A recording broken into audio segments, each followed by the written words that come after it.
Two for chirping, and look who's back. Louie Caporusso. What's going on, Lou? What's happening, Monster? Good to see you. Yeah, you're looking at my mustache a little weird here. Yeah, I'm not sold on it quite yet. But you told me I look tough on the bus. You do look a little tougher. So, I went home and I told my girlfriend, I was like, I think I'm going to keep it. And she looked at me with a crooked face as I left the house. And I'm like, well, Louie thinks that I look good with it. So it makes you look a little more manly. You think so? I think so. Yeah. Are you in a situation, because you have the aftershave going? Yeah. I don't know if I've ever seen, can you get the full thing going? You know how guys have the playoff beards if they take a long run? If we go to late May, early June, how thick can this go for you? I have facial hair, obviously, but I don't have one of those thick Italian beards that people probably think I have. Okay. I'm actually a pretty hairless guy. I don't have a lot of hair. Oh. Not much on my head either, but no, that's why you have the hat. But yeah, the hat helps a lot. Could it though? The muzzy couldn't get really thick or anything? Yeah, the muzzy comes in thick. Okay. But the rest of it's a little thinner. But it still comes in everywhere, but it's not thick. You mentioned the Italian background. I don't know that this is really Italian. I guess it's more just Renaissance-y, but could you do something where the mustache would Yeah, I think I could. Mine starts to hurt after a while. When it comes in, because it comes in curly. Oh, okay. So it starts to pull on other hairs, and they start getting tangled. Mm-hmm. And I think if I really put a lot of care into it, I could maybe do one of those flip ups, but I don't know if I have that kind of patience. I don't think I could do that. I want to. I'm debating right now. Do I keep this? Because I haven't tried even growing mine out in a year. So maybe that means because of always shaving it over and over that this time it's going to come in a little thicker. I hear you. Maybe you could put Rogaine on there. What is that? It's just a product that helps grow hair. Rogaine? Yeah. I thought you were talking about Rogan. My boy Joe. No, your boy Joe. No, no, Rogaine. It's called. Okay. Yeah, I think a thick mustache on you would look really, really good. Okay. But I think right now it still needs to beef up a bit. The problem is, and so if you're in my case, okay, so I'll look into this Rogaine stuff, but I have to walk around with it in the developing stages.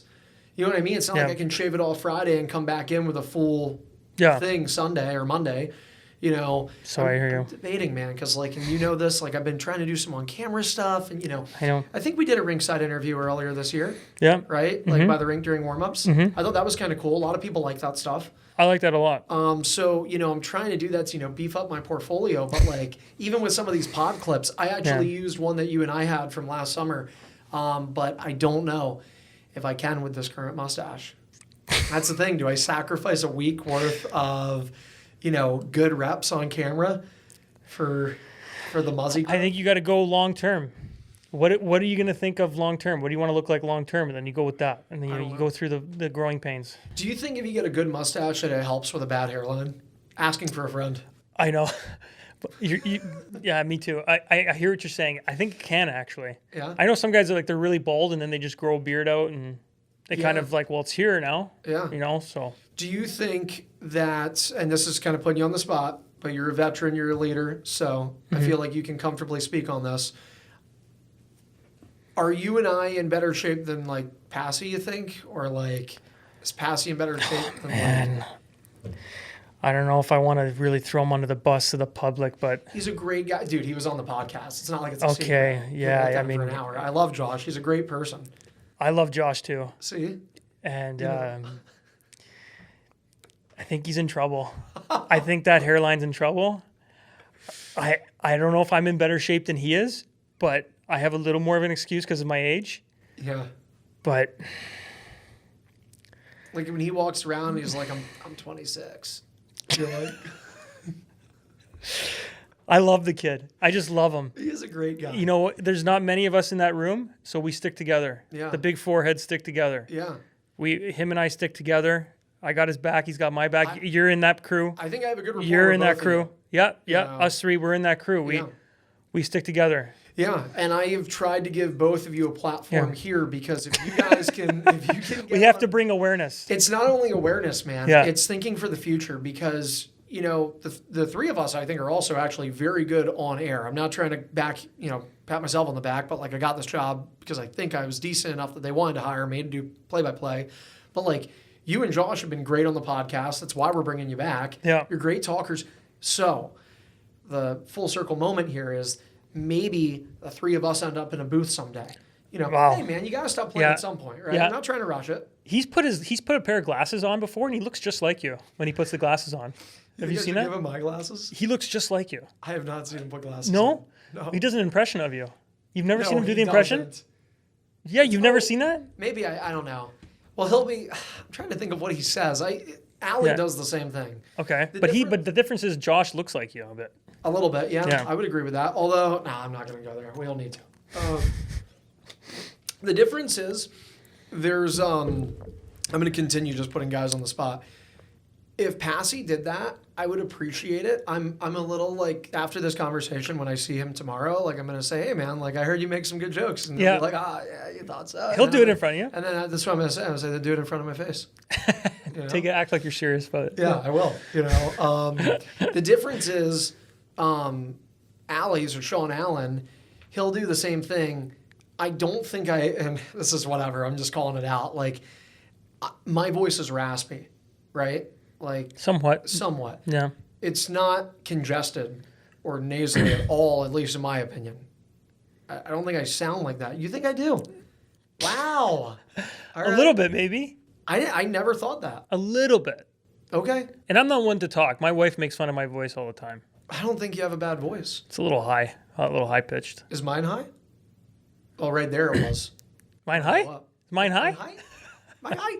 But yeah, no.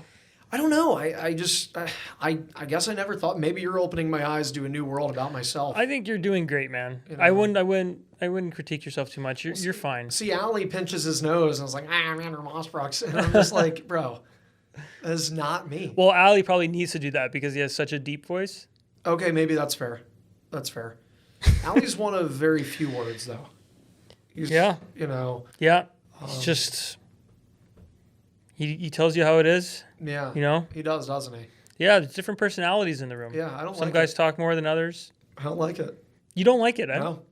I wish he'd be more of a talker. You want him to be more of a talker? Yeah, for my job, it's easier when I have people like yourself that, you know, want to give good, in-depth answers. Yeah. But, you know, I mean, you're always going to have that, you know. Oh, yeah. Collectively, I mean, this team is a lot of good talkers, a lot of good players. Yeah. What a season it's been. It's been a great season. Like you said, yeah, a lot of good players. Yeah. A lot of good players. We've fortunately been blessed with, you know, pretty, like, you know, up front at least, you know, we haven't had any injuries, knock on wood, you know, and at the same time, on a good and bad note, we haven't had many call-ups either up front. So we've been blessed to have a lot of guys stay here and help us out. And, you know, but like, you know, the bad side of that is you want to see guys get some chances up in the A. And but it's been great for the Cyclones. I think on the other side of it, I mean, I feel what you're saying there. Obviously, you'd like to see some guys get the opportunities they're looking for outside of the ECHL, but I think you got to cherish what you have because the way this league works, and I know you know this, or really a lot of minor leagues across the board, like I have no crystal ball to forecast this. I'm just throwing it out there to throw it out there. If this team has the pedigree it currently has to make a deep run, you want to see it happen not only for the city, not only for you guys, but because you don't know how many people are going to be here next year. I'm not saying there couldn't be another great team. Heck, maybe next year's will be even better. But the reality is, like, how many ECHL teams do you see year over year keep almost the entirety of their roster? Oh, virtually no one. Yeah, right? yeah. Anytime you're with a good group of guys, you always want to go the distance and you know, obviously win the ultimate prize. Yeah. So that's obviously a goal of ours, and it's always sad, you know, at the end of every season because you know you're not going to be with that exact group of guys again, and the dynamic will always change in the dressing room. You'll always have a different dynamic. And it's just a matter of like, you know, trying to fit in and enjoy it. As much as you can as a player, and hopefully it's a good one, good energy in there. But there has been this year. Yeah, big time. Great. Like, I don't know. I mean, I'm not trying to put anybody under the bus. I'm not saying any names because I don't know. Sometimes it's organic, right? Like an intangible, something you can't touch, but like you just know that it's there. I just feel like the room is better. I've enjoyed the room more this season. And maybe that speaks to, I mean, you and I are here for the second year around, so maybe there's a added comfort. Yeah. I've always found that the teams that I've played on that were more open and honest with one another and could take heat from one another, whether it be just chirping each other about looks or or being honest about the way they feel about the way hockey's going, the better that team has played. I just feel like that's always been a common thread with every team I've been on is just when you have a good group of guys who have, thick skin and are able to rib each other a little bit and at the same time be completely honest, not completely, obviously, but as honest as possible with one another, and how they feel about each other and the coaching or the league or whatever it may be. And that goes hand in hand with the coaches as well. When there's that honesty between the players and the coaches, I think you see the team succeeds a lot more. I'll ask about the politics then, not to get in the muddy of waters, but like when you talk about honesty, I mean, have there been times this season where like maybe the door gets closed at the dressing room and it's a players only discussion and perhaps there's some accountability that's asked of amongst one another? I think from time to time, sometimes words don't need to be spoken as much as you think. Sometimes I think we all know when we need to wake up or when we got to do a self-assessment of ourselves and figure out what needs to be done to move forward here, get back on the right track. So, I think we got a good group of veterans too, where the younger guys can always look at a guy like Vaive and just see how he responds to adversity and just take notes and kind of try to do the same thing. We're going to air this in a couple of weeks, or maybe it's next week. It's next week. It's going to air on the 31st. But so happy January, everybody, and February is coming up. But when you mentioned Vaive, I thought it was so cool because we're recording this the 2 days after Kalamazoo. Sorry, man, everything runs together during the season. But like, okay, he was adamant. Like he was pissed off about what happened Friday in Indy. And what do you know? He comes out 3.5 minutes into the game in Kazoo and scores that first goal. Like I love seeing shifts like that where the dude that's speaking up and is like trying to lead by example is saying, "All right, guys, let's go." Yeah, I mean, he's everything that's being sold about him. I mean, he's a leader and he's our leader right now, and that's who we look to for for some strength. And he's been a pleasure to play with all season long, and I mean, it doesn't surprise me that he steps up when we need him the most. And his dad's a beauty. Yeah, Ricky Vaive. Absolutely love Rick. Yeah, I feel bad for him. Yeah. Why is that? Well, Vaive has to play now. He might actually play all 72 this year. He was originally going to miss a couple games in Savannah and Atlanta to go to the Super Bowl, but Bill got knocked off. No, he didn't say he would for sure, but he was like, if my dad pays, I'll go. Yeah. No, yeah, Rick is, man, anytime he comes into town, I always I look forward to chatting with him. Yeah. And try to pick his brain a little bit. It's just wealth of knowledge. Okay, so when you say pick his brain, we interviewed him during our New Year's Eve game. Like, as a player, which, I mean, you're talking about a pretty good guy to pick the brain of. Yeah. Do you actually ask him, like, hockey-related questions? Like, can you think of one that is... Yeah, I actually did. I asked him... I asked him, how did he score so many goals? I mean, what was his secret? And I know that seems like a cliche question, but I really am curious. And he thought about it for a bit, and then he just said, actually, I think I said, give me one word. I said, give me one word. What's the word? And he just said perseverance. And that kind of makes sense, like the way he scored his goals and how he played. It makes a lot of sense that he came up with a word like that. He just never gave up, no matter. And you look at the league back then, the way the game was played, and how much clutching and grabbing and slashing, and it was just a tougher era, way harder to score. And you have a guy like that putting in all these goals. So I believe him when he says that. I don't disagree. I'll ask, do you think though that the word perseverance, which I find is kind of relevant in life, and I know we've had some philosophical conversations in the past, but in the game of hockey, and how about the ECHL, I feel like perseverance might be the number one thing. Like, let's just be honest. We've talked about it, and I've talked to Painter about it on this podcast. Like, nobody is a millionaire in the ECHL. Guys aren't making a ton of money. They're working hard. It's 72 games. You have ridiculous scheduling, like 4 games in 5 days. Sometimes they're all in different cities against different teams. Look at a guy like Vaive. He's getting banged up every game he plays because he just goes to the front of the net and deals with it. And you can't hook and hold and slash like you used to in decades prior, but we still see guys getting away with it, man. I think that distinguishes exactly what you're talking about. That distinguishes players who have a pro career and who don't. Players who are able to move up the ladder and players that aren't able to. I think it's because of guys that can do what you're talking about, like the things that Vaive does, game in and game out. Right. Anybody can do something for one night. Hey, maybe someone can do it 10 times out of a season, but can you do it 68 times? Can you do it 65 times? I think, in Bobby Orr's book, he said, if I played 8 out of 10 games, great. That was his standard, 8 out of 10. So 80% of the games, if you can play your kind of hockey and play that whatever it is, the sacrifices you're making, if you could do that 80% of the time, and then, you chalk up 20% to just things not going your way or whatever it may be, then you're having a great season. But I think that's what distinguishes players from making it and players that don't, and players that are able to move on and move up is consistency, being able to do it, especially when you don't want to do it. Yeah, and I agree with you. I still think, and this is in no way trying to disparage the ECHL, because it's still the third greatest league in North America. I mean, that's pretty hard to do, and you have to be a special player to be here. Talking about Vaive, buddy, you're the team's leading point producer. Obviously, you're doing something right quite a bit, and I know I brought that up recently, and you kind of were like, dismissed it. Like, I'm more concerned about the team, which I understand that. But I think, like, we're talking Rick Vaive, things he said, things Bobby Orr's said. Like, do you take any of those and, like, kind of mold them into yourself? Like, that 8 out of 10 is a great analogy. Are you sitting there like, hey, you look at a month, you got 10 games, you have to be good in 8 of them? Yeah, especially after a bad game. I'll be like, it's okay, that's one off. Yeah, that's fair. Yeah, so everybody Friday. Yeah, it's like, okay, all right, I already burned one. I got to go 9 straight here, or 8 straight here.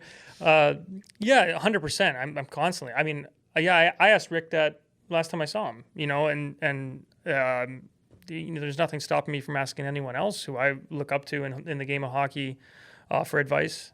Because I am far from a player that doesn't need it. And I think most, all players could use advice no matter what. I mean, I had a coach once tell me when I was young, it doesn't matter who's giving you the advice, ask and see whether it makes sense or not. Because believe it or not, I've gotten advice from people that maybe have never played the game of hockey before.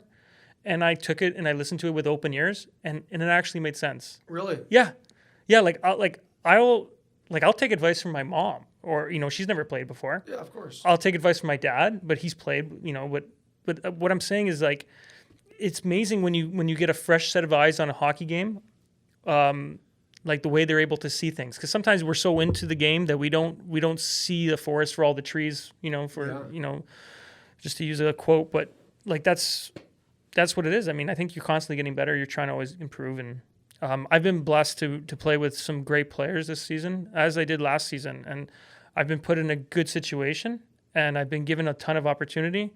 And there's no doubt in my mind that there's players that, if they were given the same situation, that they would also succeed. So I think I've been fortunate. That's what I would chalk it up to. I've been fortunate in my career and to be able to play with some great players. Well, I think what you say is speaking to kind of what we talked about with perseverance going hand in hand with hockey and life. Like, you could get advice from, I mean, I want to say there's something that I've, similar to you, like, I've been given a tip or a suggestion from somebody who doesn't broadcast, and I'll be like, you know what, like, I resonate with that. Yeah. And the other thing, and I've talked to people about this too, when it comes to, like, your relationship building, which again I'll address in comparison to, like, the locker room.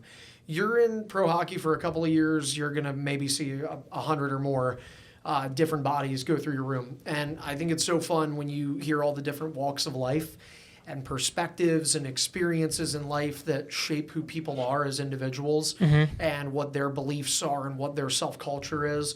And I think that can open your creativity, that can open your mindset to new things. So for me, I don't know. I love hearing you say, like, hey, my mom may have told me something, but, like, different eyes on things. Like, there's something I guess when people talk about, like, hobbies or things you like, I think one of the things I like is just talking to people. Because I feel like I can learn so much. Yeah. In our conversations, dude, I've learned a ton from you. You know, it's fun. I hear you, man. And I know I can tell you're that kind of person. Like you're a social butterfly. And I mean, and it's definitely it's the right cut of cloth for what you're doing for a living. And I appreciate everything you do, with the team. And I hear you, man. But what about, but like for you, and I appreciate you saying that, but I think that speaks to who you are as a person. Like what you just said could bounce back because you're a leader in a dressing room. You have to be someone who communicates. You have to go to the coach and as a guy who wears a letter, answer to him sometimes. And at the end of the day, whether it's to your left or your right or a couple stalls down, every year you come back here, there's going to be a guy that gets ready to lace him up for his first pro game. And you're going to be talking to those guys. 100%. I think like as I've gotten older, I've taken an interest in the players on our team, and more so, like when I was younger, I was only worried about myself, and I wouldn't say I worry about players on my team. I'm not going to pretend I go home and worry about other guys and game. That's just not what's going to happen. But I do try to help them when I am with them, and I do delight in their success, and I'm interested in how they can get better. And I just feel like that's been a change for me over the past 4 or 5 years. Yeah. Where now I want to help. I want to help some of these younger guys if I can help, especially the forwards. I want to help them get better. I want to help them learn like how to, just basically off my experience, how I can give them some of that experience mentally, like how to think about the game and how to put together a full season, how to maybe make that next jump to the next level, and I enjoy seeing them grow. It's been a different perspective the last couple of years. Okay, so you've got a hat on. I'll just pretend it's your coach's hat. I don't know if this is a fair question, but it's hard to believe you were a professional 15, 16 years. Oh, no, not that long ago. You were drafted in 07. In so 07, 16 years ago. Yeah. Started playing over a decade ago. Yeah. Do players tick differently now than then? Like do you notice rookies have different buttons that you need to push now than they did when you started your career as a rookie? Or is it the same? Yeah. It's weird. Some guys, they remind me of when I was a rookie. They remind me of what a rookie looked like a decade ago. And then, but then there's like a newer breed. Okay. That's a little different. I don't want to rag on them too much, but there is a little bit more of a sense of like entitlement, I think, when I see a lot of young guys, not in our team, I'm saying, but generally, I just see it in the league and just being around. I think rookies, because it used to be much more favored towards the old guys. I think when I was coming up, there was still that, like, it was an older league. And I think all the leagues I played in were older, and hockey has gotten a lot younger in the professional leagues. So now I think rookies are stepping in and they're being counted on a lot more than they used to be. And they're being given a lot more opportunity than they used to get, So that's one thing I've noticed that's different. And, some are able to stay humble during that, and others maybe feel a little entitled and feel like, but that's just natural. You're always going to have a mixed bag. Yeah, we were having a conversation up here, and this is, again, this podcast is tell all. So I had a conversation with somebody in our front office, and, I'll tell you from our perspective, sometimes it can be frustrating when, we're trying to coordinate things with the hockey ops or the players, and it's like, okay, you feel like you need to remind somebody something like 8 times down there because like they just don't remember, or it's not a priority for them. Yeah. And I had said to this person in our office, because now I've been there, I've done that, lived it now with you guys. The reality is, and I think you'll appreciate and agree, it's different with somebody like you, because I told you about this podcast a week ago, and I remind you out of habit, but I don't think I needed to come see you this morning. I think you would have been like, yep, I know, like, I'm ready for this after practice. That's right. Because you actually approached me today to let me know, like, I'll be around. But the younger players, the rookies you're talking about, the second-year guys, the guys that are also feeling like they're big pieces to the team, these guys are still kids. Yeah. Like, they're not used to having the accountability. Like, I may be, I'm 27, okay? Josh Burnside's a 27, and I'm not, Bernie's actually a great guy for this. Like, I am not putting him under the bus in any way, but I'm just, for comparison purposes, he's also 27. He's a 95 like me, and both February birthdays, by the way. But he is like, he has not been asked to grow up yet. Whereas I had to, right? Like I played hockey when I was a kid, and then it was like, well, I'm not going to play pro. So like, big time. What am I going to do for a year-round job? I have to pay for my apartment. I'm not going to get player apartments. Like you have to learn like what it's like to actually balance a checkbook. You have to learn what it's like when you have 6 or 7 bills at the end of the month, car payment, car insurance, all this. There's a lot of guys that still aren't doing that. And I think that speaks to what you're talking about when you say entitlement. Like, these guys are getting their laundry done for them. Like, they have not done one adult task in their life other than drive. And I'm not saying that to be mean. I'm saying that because of the culture of how this works. Some guys even bring their laundry to the rink. I bet they do. No, there are. Like, am I right or wrong about this? And you can tell me. Like, am I totally off my rocker? Or No, is you're this not. Pretty true. You're not. And I think that's like that's a big thing. But I also think that things have gotten so expensive lately. With like inflation and everything. Oh my gosh, I look at some of these younger guys. I was lucky enough to come up in a different era, but I look at some of these guys and I'm like, well, how are they gonna, like you say, how are they gonna buy a home? Like it's tough. It's tough sledding out there. It's not that easy. But I understand where you're coming from. There is that sense of responsibility that's waiting for a lot of guys. I think once they're done hockey, and I don't think I fall out of that category either. No, I think you're an adult.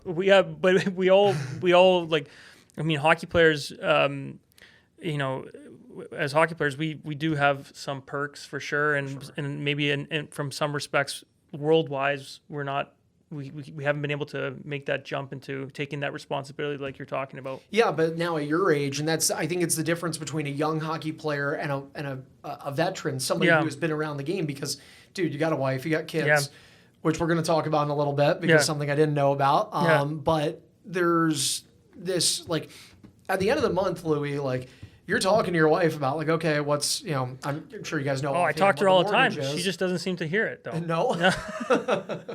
Hope she doesn't hear this podcast. But, like, you know what I mean? Like, you guys are looking at bills every day, right? Yeah. Like, somebody's got to pick up the kids or make sure that they're getting off the school bus or daycare or whatever it is. 100%. 100%. Yeah. It's the reality of life, I think, now, especially with me having 2 right now. And one on the way. One on the way. Yeah, there it is. one on the way. We won't take a little while. I was talking to you in here, yeah. And before we hit record, you said that, and maybe I did hear it. Maybe I did, and if I did forget, I'm sincerely sorry. Like, this is awesome for you. You're going to be having a 3rd kid and your first baby boy. Yep. I'm really excited about that.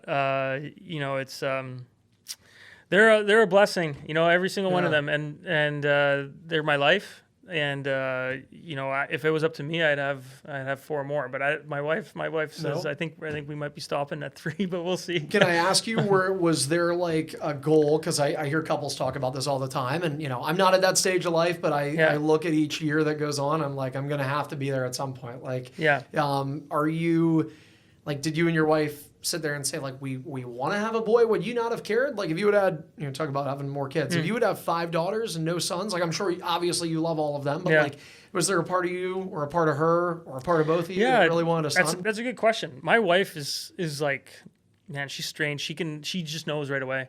What do you mean? Like she knew right away we were having a boy. I don't know how, but she knew we were having a boy. She knew the first 2 were going to be girls. You mean like before appointments? Before appointments. She would just like, wow, this is a boy, and she's like, I knew it was a boy. I don't know what. I don't know. She's 3 for 3. Maternal instinct. But I don't think, like, I'm obviously thrilled that it's gonna be a boy. Right. But man, like, having girls taught me so much, and I'm just obsessed with my daughters. Yeah. That I couldn't be upset if we were having another daughter. But having a boy, I mean, obviously I'm over the moon. Hockey is part of your daily life, but being a father is now. Do you think you changed? Like, I've always known you as just the funny guy, the nice guy, always willing to do whatever, which you've been an awesome team ambassador for us and been great for the Cyclones organization. Like, please know that. Appreciate that. But, like, I do wonder, because I didn't know Louie when he was 26, 27, 28-year-old without a kid yet. Do you think you changed? Because hearing you talk, like, you're a proud dad. I can tell that. I've changed a lot. Like, your day-to-day, like, who you are as a person, just even coming to the rink, like, are you a different person now? Yeah, 100%. Yeah, just like my perspective on life has changed a lot. And I don't think I sweat the small stuff as much. Okay. And, like my priorities are my children, and as long as they're doing well, the other stuff is always secondary. Yeah. And I think, when you're younger and you don't have kids, or, sometimes you feel like the weight of the world is on like maybe your hockey success or your, whatever your financial or worldly success. And I think, it definitely gets your, it anchors you a lot. And I do love it. That's awesome. Yeah. I love hearing that. I'm not ready for that step in life, but I hope that if that day comes, that I will feel the same way. I think you would be a great dad, man. Like you would love it. Buddy. You would love it. Well, I'm so used to taking care of 20 players to coordinate media interviews and stuff, so I've already got the babies. You got to deal with 20 babies. Yeah, so. It is tough. It is tough at times. So do you know the your son's name? Have you guys determined that? Yeah, that's a big question mark. I mean, is there a divide between the husband and wife? There might be a little bit. Okay. There might be a little bit.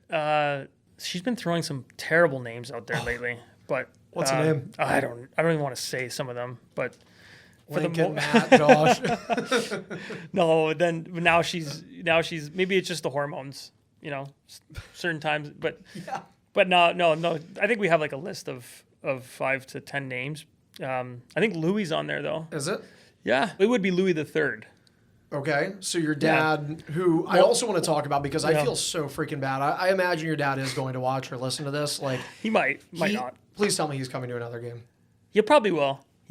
He's got to come up to the booth. Yeah, I'll tell the story then. You want me to tell the story? Yeah.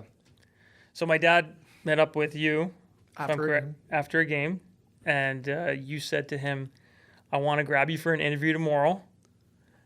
What section are you sitting in?" And he told you the section. And you said, "Okay, I'm going to grab you. Maybe at intermission, I'll come grab you and we'll do an interview." Poor guy was sitting there waiting in the section. He wanted a hot dog, had to go take a pee maybe. Couldn't go. Mosser didn't show up. Left him hanging. He was crying. Yeah. No, he's all right, man. But I do feel bad because your dad was extremely complimentary of me, and I do like that. I like when the parents give the feedback. But he had some very nice words for me, and I do owe Louie Senior then. Yeah, they call him Gino. Gino. Yeah, my mom always. It's funny. My mom always tells him because his name is actually Luigi. Okay. And my name is actually Luigi. I see that on Elite Prospects. Yeah, but my mom's dad is also Luigi. And she always tells my dad that I'm named after him and not my dad. Oh my God. So now, so if your son would be Louie the Third, would it be Luigi? It would technically have to be Luigi the Third, but I think we'll just modernize it. Maybe Louie the Third. Here's a great question. We're getting toward the end of the interview, by the way. Thank you for your time as always. This is a good one. So obviously, like I've continued to say, and I'm not trying to make this about me. I just like to get other perspectives. Okay. But my girlfriend and I, we've been together for a long time now, and we have at least had the conversation of like, would you want a family? And we both said yes. Mm-hmm. I ideally would want a son. I'm the third. I want it to be the fourth. And she's like, well, can like I at least have my dad's middle name? And and my opinion is no. Because if so, then that is not the fourth. So you have the same middle name too as the three before you? Yeah, myself, my dad, my late grandfather are all Andrew Charles Mossbrook. Wow. So I'm asking you as somebody who may be looking at adding to this legacy. Yeah.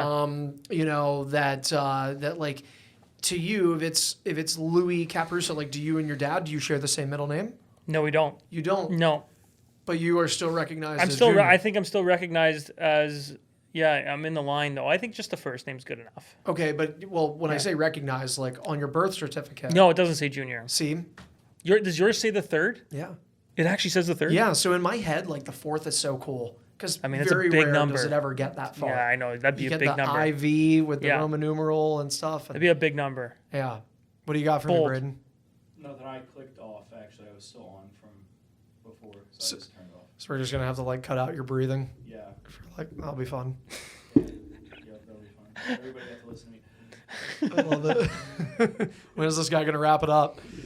I guess that is now. How long have we been going, Braden? What does that time say? 37 minutes. I think that's fair. We'll cut it out a little bit. Louie's the dad, man. He's got to... I don't feel as bad when I keep some of these guys in the chair for an hour, but, like, Lou's got kids to, like, feed.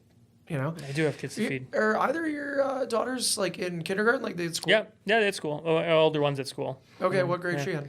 Well, she's going into kindergarten next year. Right now, she's in pre-K. Okay, that's cool. Does she like come home with like the drawings and stuff, or like talk to you about what she did for the day? Yeah. I mean, she loves it. She absolutely loves it. We love the school she's at. You know, and they just do such a great job. I don't want to. Yeah, they're just amazing. Yeah. Yeah. I love it. I think it's cool. Yeah. Also, hopefully good for you. And by the way, I know you said your wife's expecting in May. She's expecting in May. Okay. American boy. This be the first one on American soil? On American soil. Were the last two in Germany? One, my first was born in Germany. The second was born in Canada, and the third will be born in the United States. That's kind of a cool story. Yeah, big time. Three kids all born I love in three that. different countries. I do too. Well, actually, I don't want to say this. I don't mean this in a bad way, but like let's just say in May, let's hope the Cyclones are going, okay? Mm-hmm. But like if this was last year and we weren't, would you still have it on American soil? Would you guys go back to Toronto? Yeah, we would have still had it on American soil. Okay. Yeah, I think I haven't told you, but I want to stay here in the United States, even post hockey. Really? Yeah. Not gonna go back home? No. Where's your dad living? I know They live in Toronto. But my brother lives here. Okay. He works at Christ Hospital. Yeah. So that's where you're going? I'm not going to work at Christ Hospital. I need a PhD for that. What he's doing, but Sorry, I meant to say. So will that be where you guys are having your baby? No, we're having our baby at St. Elizabeth, I believe. Okay. In Kentucky. Okay. Yeah. Johnny Depp, born in Kentucky. Johnny Depp. Well, then hopefully this is another really big one here. Johnny Depp is kind of a bar setter there for you, but He's a good guy. Man. He's a funny guy. Yeah, he is a funny guy. He's also a serious actor. Like he's got Great some really good actor. ones. Do you have time to quickly give me your favorite Johnny Depp movie? And it better not be Pirates of the Caribbean. No, it's got to be Blow. Okay. I'll go with I think one that people don't talk about a lot. Secret Window. I've never seen it. Oh. Should I watch that tonight? It's I highly recommend it if you want to watch it tonight. Yeah, it's like a 90-minute movie. It's fine. It's just Secret Window. It's interesting to me, man. Do you know the I don't know anything about it. He writes a book that is basically now happening in real life for him. But the thing is, somebody comes to his door and says, "You stole my story." Some country guy. He's like, "You stole my story." I said, "What are you talking about? That book you wrote?" And he's like, "It's my story." And but this guy is like a nut. Like it's like a scary thing. Like it's like more thriller than it is horror. It's not really horror. It's thriller. Yeah. But it's an interesting way that things go around because this guy believes that he stole his story and Johnny Depp's like, "No, I'm my own author. Like I wrote the story. It's original material." And as a result of this guy believing that he stole the story, He's trying to... it gets a little crazy. Wow. Yeah. And then at the end, it's like what? Really? It's a mind bender? Yeah, I like those. I do too. Yeah. I love those mind. Yeah. Can't say it because I want to make Braden's editing easier.